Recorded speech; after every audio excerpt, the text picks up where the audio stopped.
Good morning students. हम अपनी नैतिक शिक्षा की बुक का लेसन नंबर 7 रीड कर रहे थे। अभी तक हमने आधा ही लेसन रीड करा था कि राजा को एक रास्ते में एक बहेलिया मिलता है और उसके पास 2 तोते होते हैं। उनमें से दोनों तोते राजा अपने मंत्री को भिजवा कर खरीद लेता है और वह अपने महल में ले जाता है।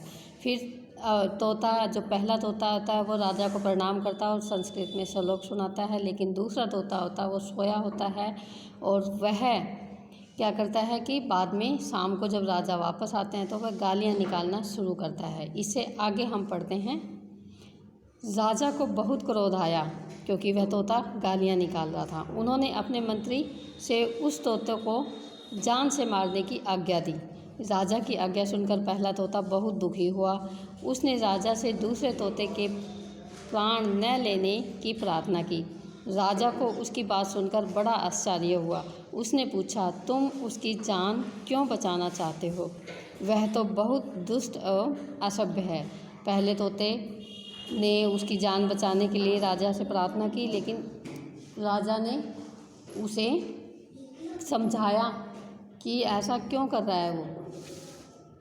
तोते ने कहा, महाराज, मैं उनकी जान इसलिए बचाना चाहता हूँ क्योंकि वह मेरा भाई है। राजा ने फिर पूछा, यदि वह तुम्हारा भाई है तो फिर वह तुम्हारे और इसके स्वभाव में इतना अंतर क्यों है? तुम इतने सभ्य हो और वह इतना दुष्ट क्यों है? उसके बाद तोते ने राजा को बताया कि तोते ने कहा, महाराज, इसमें उसका कोई दोष नहीं है। बात यह है कि बचपन में मुझे एक ऋषि ले गए थे और उन्हीं के आश्रम में मेरा पालन पोषण हुआ है। उनकी संगति में रहने पर मेरा स्वभाव ऋषि के शिष्यों के समान हो गया। और दूसरा, मेरे भाई को डाकुओं का सरदार ले गया था तथा उन्हीं की संगति के कारण वह पला बड़ा है। चोर डाकुओं की संगति में रहने के कारण उसकी आदतें भी वैसी ही बन गई हैं।